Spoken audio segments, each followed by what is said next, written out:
खूबसूरत एगो गीत मास्टर लिखल गई है।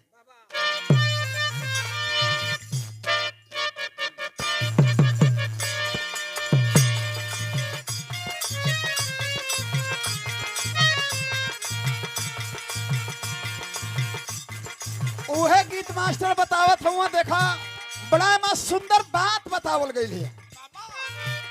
तनी सब आगे सोखा।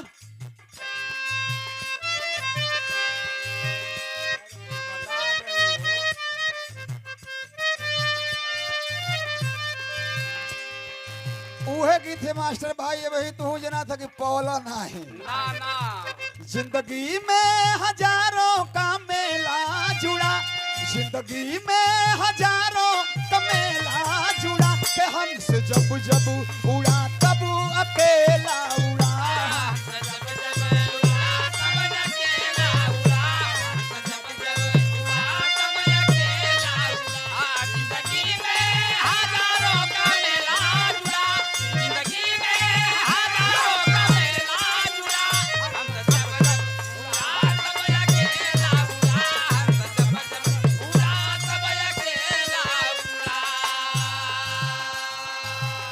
बड़ा सुंदर भाव लिखल गई कि धरती पे आना और जाना लगल है, और जीव का जग में आना यो जाना होगा, जीव का जग में आना यो जाना होगा, नाथ का जैसा ताना यो पाना होगा, नाथ का जैसा ताना यो पाना होगा, नाथ का जैसा ताना यो पाना होगा, जीव का जग में आना यो जाना होगा, जीव का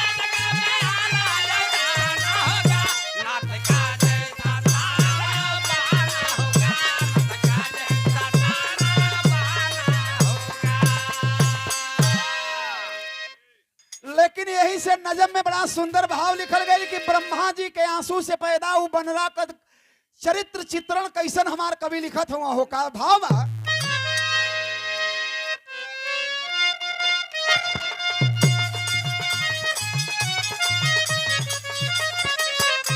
पर्वत ऊपर वह बानर खेला उछल उछल, पर्वत ऊपर वह बानर खेला उछल उछल, जब प्यास लगी ढूंढने लगा न मिला जल।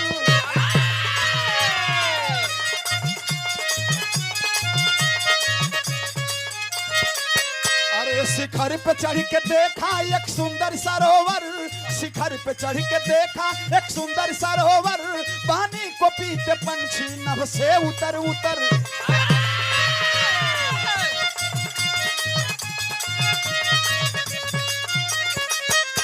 सरोवर किनारे पहुंचा पानी की चाह में हो, सरोवर किनारे पहुंचा पानी की चाह में, वह थक चुका था बिल्कुल पथरीली राह में।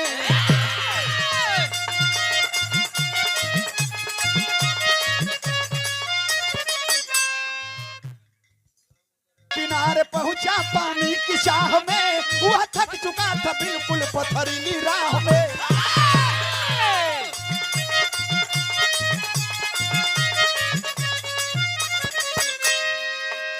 पानी में देखा अपने ही जैसा एक बंदर हो, पानी में देखा अपने ही जैसा एक बंदर, उसको पकड़ने कूद गया पानी के अंदर।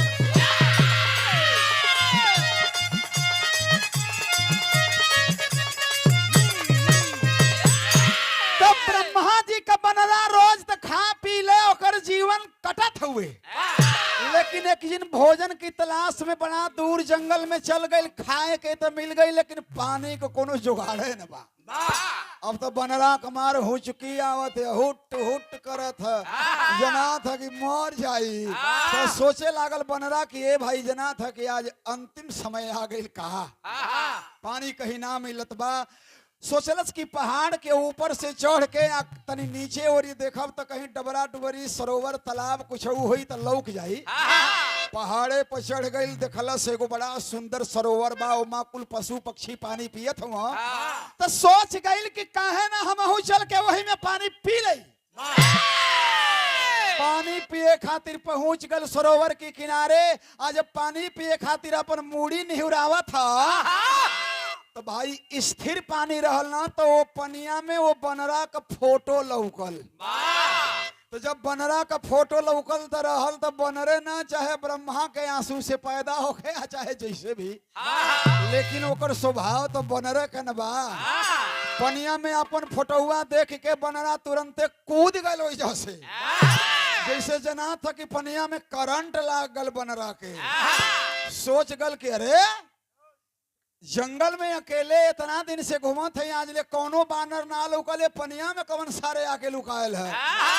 मनवा में सोचा था जना था कि हमके आवत देखला सा तो यही में बूढ़ के अपन जान बचावत है। तो बनरा ऊपरा से ओके बड़ा धीरवता, आंख तरे रहता, कहता कि ये जंगल में अकेले है, मुआ घलब निकल जेबता। ओहू में से ओहो ओइसने फोटोआ आवता, ओहो मुक्का बांध के दिखावता, आंख तरे रहता। तो बनरा बुझता कि जना था कि वो साला नंबर 2 बका, वो जना था कि मन सरहंगे बा। तो बनरा सोच गल कि अब तेरे काम न फरियाई, में कूद के पकड़ के सारे से बजनी हो जा। बिरहा में एगो तर्ज लागल है।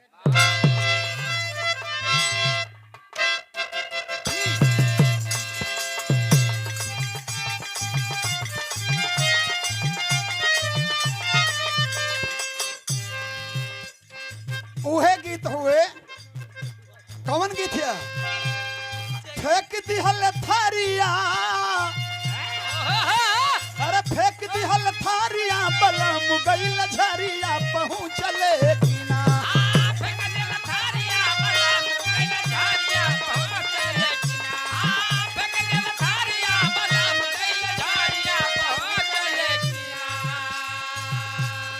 फेंक दिहल थारिया, बलम गइल झरिया, पहुँचले कि ना। उठ ही में लहरिया, पहुँचले कि ना। पहुँच गइल हो कैसे? कहवा लुकायल बही हाथ नाही आयल हो, सोचेला बनरा।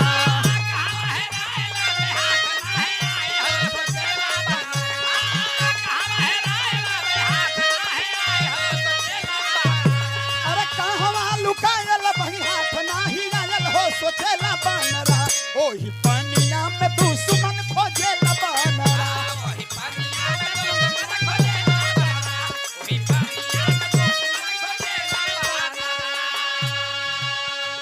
जोर अजमौती जात बैर जो भेटाई, बनरक बुद्धि गइल पानी में हेराई।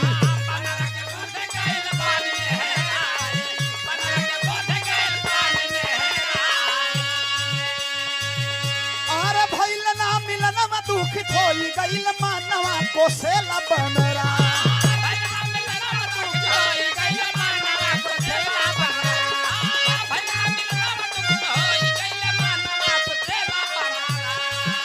अरे भइल ना मिलनवा, दुखित होई गइल मानवा, कोसेला बनरा। ओही पनिया में दुश्मन खोजेला बनरा।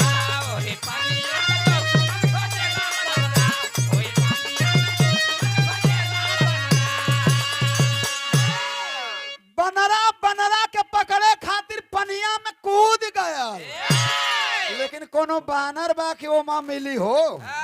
अपन ही कूद फान के खोजत खाजत खुदे सिहर गल।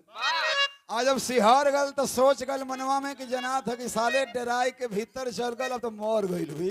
अब हम निकली, चला पानी उनी पी जैसे चली, तो बानर जब बहरा निकलता तो देखा एगो कांड हो गई बाहो।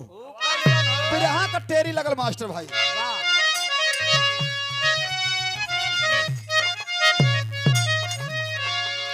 ए भैया विधनवा कैसन ब्रह्मा क बनल, विधनवा कैसन ब्रह्मा हो राम।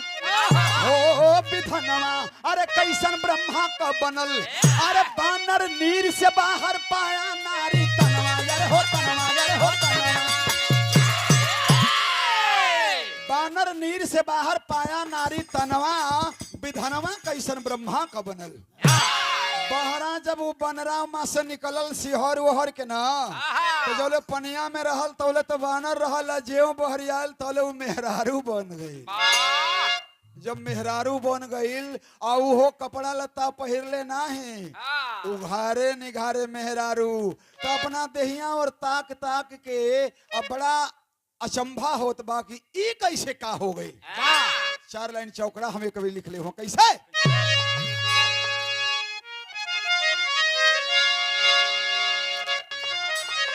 केतना सुंदरी कपाई गयल बनरल जहां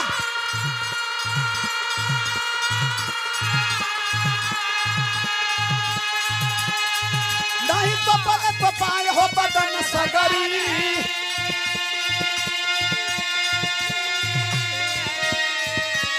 फिर आवे नहीं बोल उठल छाती गोले गोल नीचे सारा पोलम पोल हो बदन सगरी देखे घूमी घूमी अंग सब लागेला बेढंगा उठे मदन तरंग हो बदन सगरी हो धीर मन को बधाई बैठी रही सकुचाई धीर मन को बधाई बैठी रही सकुचाई कैसे सबके दिखाई हो बदन सगरी निकलल मेहरारू के रूप में न बात उघारे निघारे तबा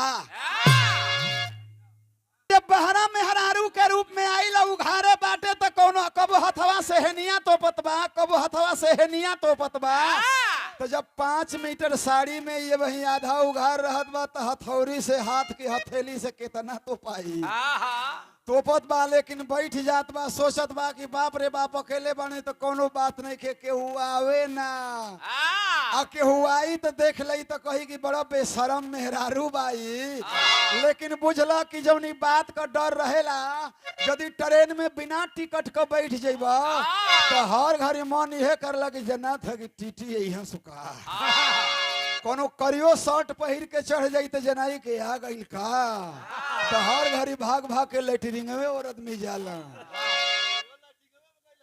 हाँ आज यदि टिकट ले ले हुआ ऐसे दिल्ली बम्बई चल जीबा कबो कबो चेके ना होई और ना ले ले रहबा तो पक्का पकड़ा जाइबा। तो वही तरह से वो सोचत बा कि केहू आवे ना अकेल बानी तो कोनो बात नहीं खे जौनी बात का डर रहल तो उन्हें हो गई एगो बिरहा में तरज लागल है।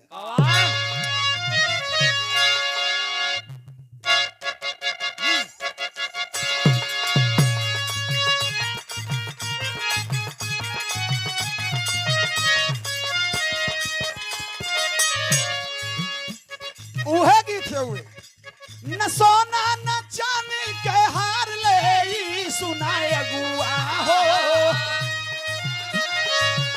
सुनाए अगुआ हो अरे बेटा बियाहे में कार ले सुनाए अगुआ हो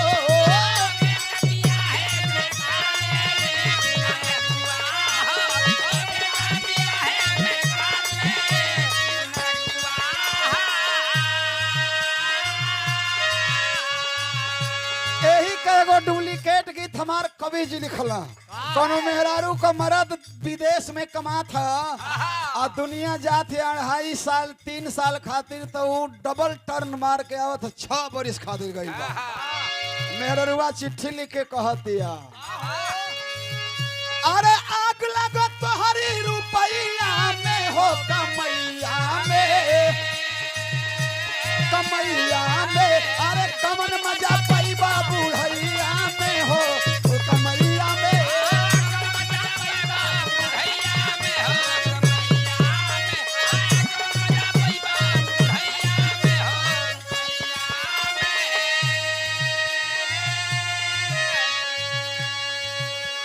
लेकिन बिरहा में बड़ा सुंदर भाव हो मेहररुआ डेरा थिया सरह बारिश के उमर लागे ना नजर लागे अरे अनजाना मर्दे से डर लागे ना नजर लागे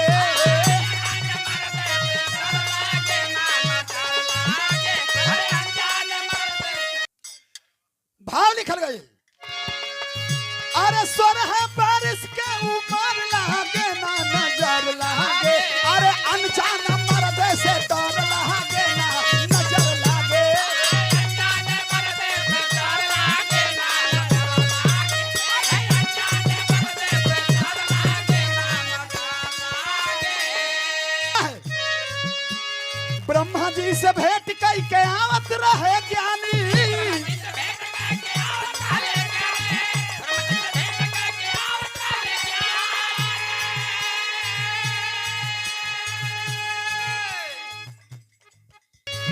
ब्रह्मा जी से भेंट कई के आवत रहले ज्ञानी।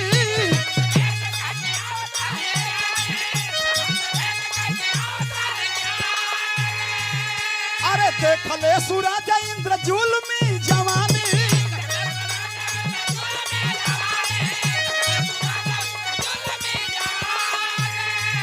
अरे बिना किरा कटले लहर लागे ना नजर लागे।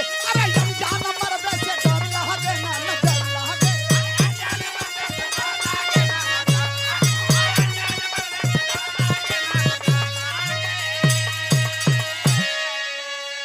बेरात बाकी केहू आवे ना तले दुई जने आ गइला। ब्रह्मा जी से भेंट करके सूर्य भगवान आ इंद्र भगवान दोनों जाने वही रास्ता से आए गइले। वही सरोवर के किनारे बैठल बाटे हाथ गोड़ बिटोर के कि कपड़ा उपड़ा तो पहिरले ही न बाणी उघारे बाणी के हुआ देखी तो का कही। आ तोले दू गो बुढ़वा आए गइले। आगे आगे इंद्र भगवान पीछे पीछे सूर्य भगवान। इंद्र भगवान जब देखलो मेहररुआ के उघार बैठल तो कहत हो ए सूरज भाई देखला सुलेमा लागल बा। तो बुढ़वन का भाई तो फर्ज तई होखे के चाही कि कहीं उल्टा सीधा लौकल तो अपन निकट जाए के चाही। लेकिन दोनों बुढ़वा बदमाश दोनों खड़ा होके देखे लगल। ये सादर 500 रुपए से सम्मानित की। तो दोनों जने खड़ा हो के देखे लगला। जब देखे लगला तो वो मेहररुआ मार लजात है। मार लजात है। जना था कि झगड़ा हो जाई। ए भैया तो देखा ऐसे ही मर्द मेहरारू का झगड़ा का एगो बात ख्याल पड़ गई हो। एगो रिश्तेदार आइल हला अपनी गइल हला समधिया ने।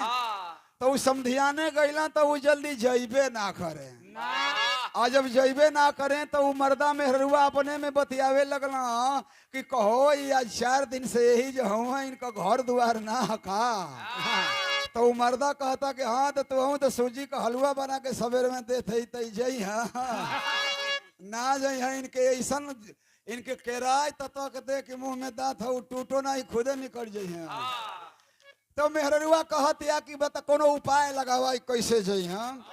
तो मेहररुआ जब कहलस तो मर्दा कहता ना कि सुन आज हम तू अपने में कॉल है झगड़ा।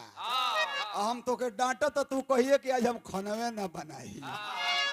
तो देखिए वो खुदे समझदार हो तब निकल जाए झोरा डंडा लेके अपन। आई दोनों झगड़ा कैला। मर्दा कहत बा कि आज तो के सुधार गल। हम सब रही से देखा थे तुहार रहन इतना मारी मारब कि आज तू सोच हो जेबू। तो मेहरुआ कहतिया कि हाँ तो तू मारी के देखला आज हम खनवे ना बनाई। तो ये जब बुढ़ऊ सुनला तो कहना कि ये भाई जब ये दोनों अपने में ना खाइया सो तो हमके कहाँ से दी सो। झोरा लेके अपन धीरे से सोटा उठौला निकल गईला। अब भाई मेहरुआ रोती बा। मर्दा कहता कि है का रोत रे कौन सचो को थोड़े डटले रही अब चुप हो जाऊ तो गईला। तो वो कहते हाँ तो हम कौन सचो को थोड़े रोत हम तो मुहवा तोप के खाली सुसकत न रही। हाँ तो मेहरुआ कहते कि हम झूठ ही को रोत मर्दा कहता हम झूठ ही को डलते रही। तो बुढ़ऊ झोरवा ले फेर आ गई। तो कहता ना कि हम को कौन सचो को थोड़ो कह हम तो बाहर में रही। तो देखा जना था कि वहू जब मेहरुआ से या सूर्य देव से या इंद्र भगवान से झगड़ा हो जाए। तो देखा हो मर दोनों जाने खड़ा होके मेहरुआ के देखा था वहां तो मनवे मनवा बड़ा गुस्सिया थे कि ये बुढ़वन के रास्ता पकड़ ले निकल जाए के चाहिए। तो चश्मा उठा उठा के देखत हुआ सो। आ इतने ना देखा देखा दोनों अपने बतियावत हुआ। सूर्य कहत हुआ कि ये इंद्र भैया इ तो हमारी शादी करे लायक बा। बड़ा कर चाकर पीठ बा। इंद्र कहत हो कि चुप रहा पहले तू देखला कि हम देखली आगे आगे हम देखली तो हमार पहले अधिकार बा। हम बियाह करब। तो ये दोनों बुढ़वा बियाह के बाद बतियावे लगल। उ सोचत या कि हई देखला न जान न पहचान चल करते चले सलाम। तो न कोनो बात न कोनो चीज अपने बतियावत हो कि बियाह करला हमारी हमारी लायक बा। बिरहा में एगो तरज लागल है। उहे गीत है मास्टर भैया।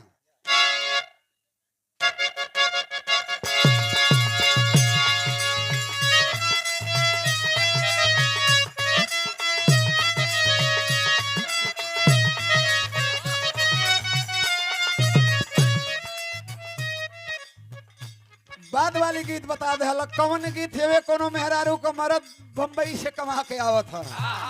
आज जब वो आइल है चलल है ट्रेन में तो मेहरुआ के फोन कैलस कि कहाँ है रे, कहते हम माई के घरे आइल बनी।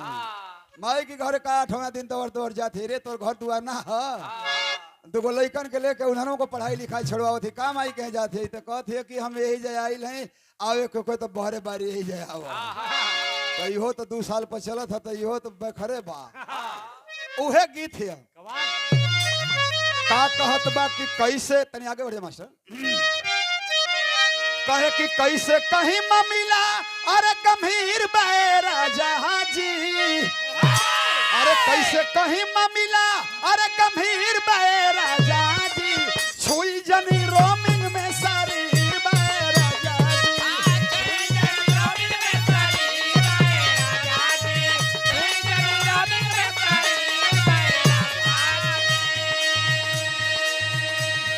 बिरहवा में बड़ा सुंदर भाव लिखल गईल है। देखते दोनों जाना सजावे लगले सपना, बम्बई से चलल तो कहत बा कि कहाँ है, तो कह दिया कि नैहर है यही जाया जा। आज जब गईल तो वो खिया के छानी में सुता दे लोग, तो मर्दा कहता कि अभी ना, तो कहत बा कि ना ही जे माई बाबू बना हम ना आई, तो कहत अच्छा आओ तरी खाली गोड़वे दबा के चल जी। तो बोलावत बा बैठावत बा मेहरुआ, कहत बा कि आवे लायक ना है। का बात है कैसे कहीं मिला गंभीर बे राजा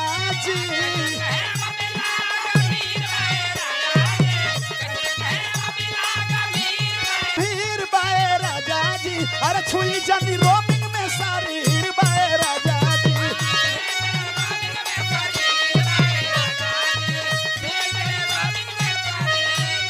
खते दोनों जाना सजावे लगले सपना,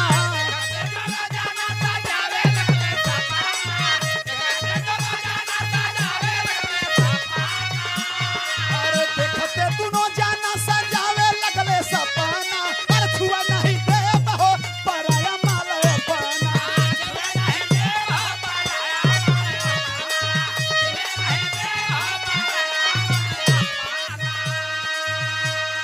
दोनों जाने अपने में ताड़ी ठोके लगल, कहना लोग कि भाई तो फरियान हो जाओ जरा जांघी में जोर रही है से बियाह कॉलेज।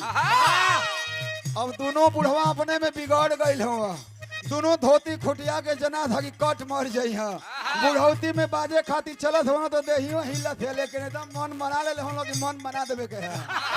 तरज बदल गई है। अरे कौन विटामिन खा ले दीने पर दिन चिकना ले,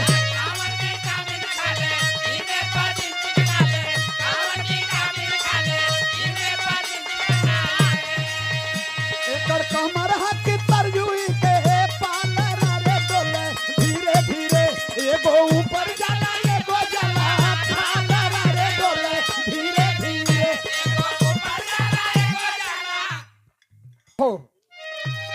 अरे तनी एक धीर भरा मन नाया धीर करा,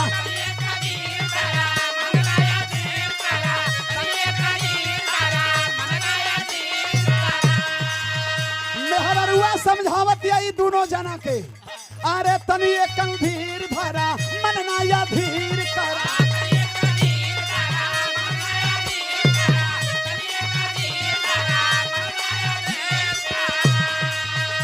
एकर बनब पहले सोचे त लोग मान में तनी होने तका, एकर बनब पहले सोचे त लोग मान में तनी होने तका।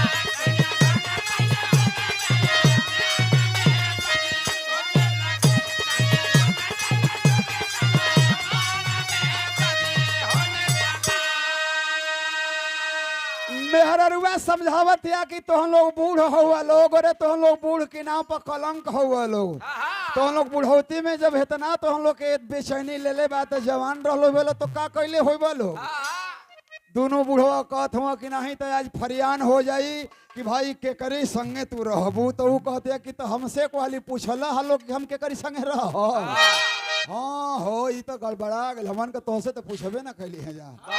कहते मेहरुआ कि इतना तो हम लोग को ध्यान बा कि नहीं तन गमछिया दे दी ये करी जतिया तो पा जाओ खाली बिहवे खातिर पेनहाइल हो। हम नमन प्रणाम करते हैं। तो दोनों जाने अपने में भैया फरियान करत हुआ मेहररुआ कहत या कि हमारे अब रूह के तोपे खातिर तो हम लोग चिंतित ना बाड़ा, खाली बियाह खातिर तो हम लोग चिंता कैले हुआ। अरे तो हम लोग के धरती पर दुनिया देवता कहले है, सूरज भगवान हुआ, इनके दुनिया नहाले तो जल दिले, आ एगो मेहरारू के देख के अभी आज उनको कुल सधुआई भुला गए। तू इंद्र भगवान हुआ तो के दुनिया भगवान कहले, एगो मेहरारू के पीछे तू जना था के दीवाना हो गईला। हमार बात सुन ल लोग। बिरहा के पहपट में कहलस है,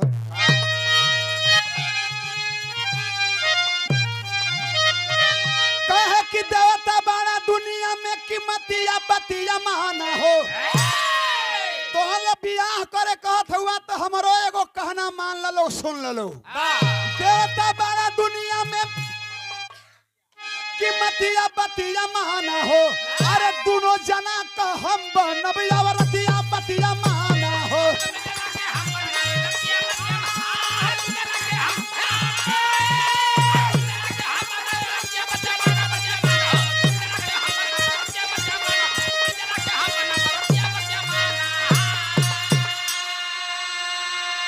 देवता हुआ तो हम लोग अपनी अपनी बियाह के बाद बतियावत हुआ, लेकिन हमारो एगो फैसला सुन लो कि बियाह करब तो एक जना से ना करब, करब तो दोनों जना से। तो हम लोग के मंजूर होखे तो फैसला सुनाव लोग, नहीं तो ये से फिर निकल लो। तो दोनों जना अपने में तरी ठंडा भइल कहत हुआ इंद्र भगवान सूर्य देव से कि कहो भैया ये जौन कल से सुनला है, तो कहत हो कि तू ना सुनला है, अरे तू सुनबे न कैला है।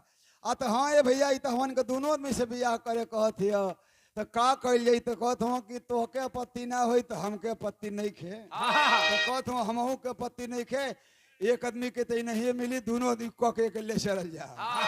तो दोनों आदमी तैयार हो गई ना, दोनों आदमी बियाह कैला भाई का। अरे मान गए तब सूर्य इंद्र, अरे दोनों की बनी गई रानी हो, अरे लागल प्यास तू बुझाए दोनों, अरे तन के पारा प्यारी हो। अरे काम देव मारे न सब कमतिया बतिया माना हो, अब बिसर है नहीं दिलवा से सूरतिया बतिया माना हो। कहल जना कि काम बसी इंसान सदा चेतना शून्य हो जाता है। बदमाशी करे वाला बुझला कि दुनिया देखत ना हो, या तो सब जान जाला। ये तो ऐसा चीज है कि छिपबे ना करेला। आजकल लइकवा मोबाइलिया में ना प्राइवेट नंबर रखले रहत हो, सो बाबू और बाबा दुआरे बैठल हुआ, घंटी बाज जाती है ना, तब मोबाइलिया के उठा के दुआरे ना खड़ा तो एकदम सरकत रहत हो, सो आगे के बाबा कहत हो कहाँ रे फोन आइल, कहीं भर्ती निकल है, एगो संगी फोन कैले है। तो ई हालात हो गई बा मोहब्बत में। अब लम्बा लम्बा जा जाके पूछत तो खैलू हो कि ना, अपनी खैला का ना चिंता बा, ओकरी खैला का चिंता बा। खैलू हो कि ना खैलू हो, बरस कैलू हो, तोहर दतवा दुखाए लगे, तनी बढ़िया बरस कैल कर। बिरहा के आल्हा में बड़ा सुंदर भाव है।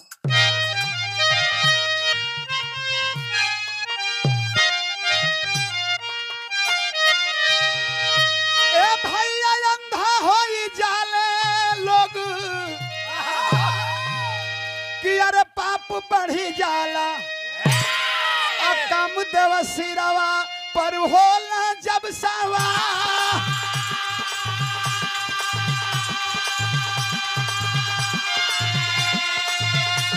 अरे बड़े बड़े ऋषि मुनि सभे डूबी गईले,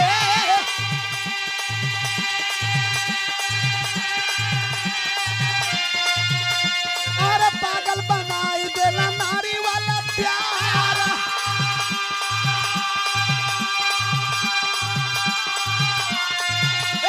सुंदरी के चेहरा पे मोह दोनों देवता,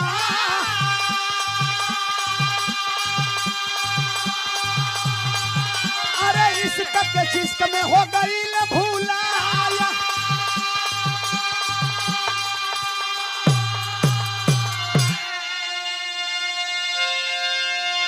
मोहब्बत में भुलाए गई लो, बियाह के दोनों जना ले लो, दोनों जना कहत हो कहो भैया एगो मेहरारू आ दूगो मरद। हे मर्द कैसे करी संगे रहल जाइ हो, एक आदमी के बाएं और हटे के न परी, तो वो कहत हो ना मतलब कंपनी चलत है से कोनो कर्मचारी रात में खटत है कोनो दिन में खटत है। जब मशीन चल जाते है तो काहे न रह जी रख ले जाइए बाकी छोड़ल जी ना के। तो दोनों जना के अंश से ओ औरत से एक एगो लड़का भइल सब। एगो सूर्य का लड़का भइल, एगो इंद्र का लड़का भइल। एक रोज उहे मेहरारू वही सरोवर में नहाए खातिर इंद्र भगवान कहला करे दुनिया नहाए जाते सरोवर पर को आज बड़ा निक दिन होवे तो तू जैतू नहाए अतू। तो मेहरारू जब नहाए खातिर गइल बा जौन सरोवर में बंदरी से मेहरारू बनल रहल, बानर से मेहरारू बनल रहल, वही सरोवर में मेहरारू बन के जब नहाए खातिर गइल है या पानी में से नहा के जब बहरा निकलत या वो फिर ओकर जोनी बदल गई। पूर्व जन्म में वो बानर रहल तो फिर बानर हो गई। और जब बहरा निकलल तो बानर का रूप जब धारण कैलस तब देखे लगल तो कलस अरे ये कैसे कुल फिर बदल गई। लेकिन दुगो बच्चा पैदा कैले रहल, वो बच्चन को मुंह रहल अपने वो कुटिया पे आयल जहाँ इंद्र और सूर्य के संगे रहत रहल। तो देखो शास्त्र में कैसन प्रमाण हमारे कवि लिखले हुए। आखिरी लाइन है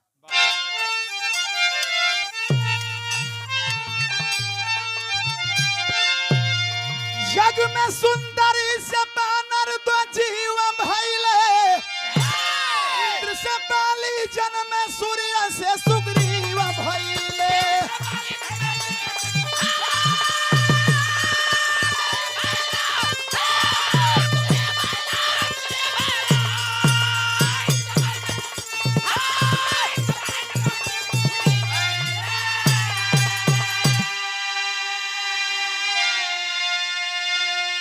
जग में सुंदरी से बानर दो जीव भइले, इंद्र से बाली जन्मे सूर्य से सुग्रीव भइले।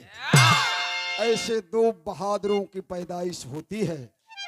तब बाली अधम जब सुग्रीव को सताया, अरे राम जी के हाथ है वह वीर गति पाया।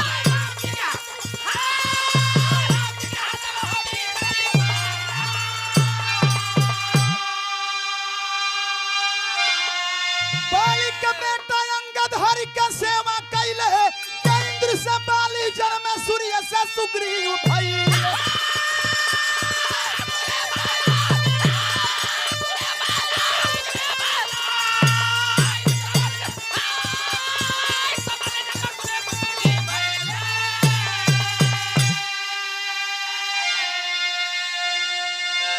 यह पंधारी दादा वाली गीत रहा लिया तो कैसे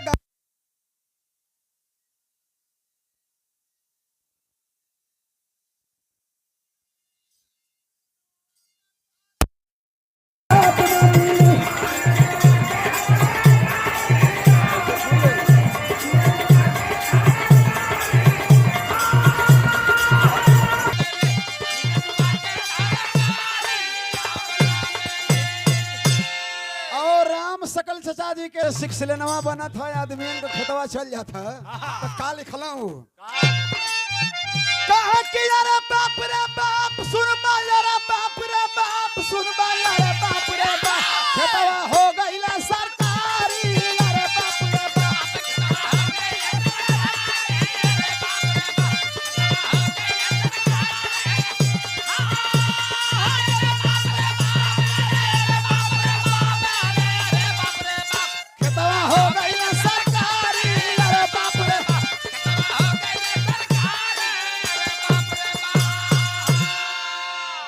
गुरु बिहारी गुरु गणेश गुरु रामलाल गुणकारी स्वर्ग बसे चंद्रिका कवि बच्चन जी बने पुजारी।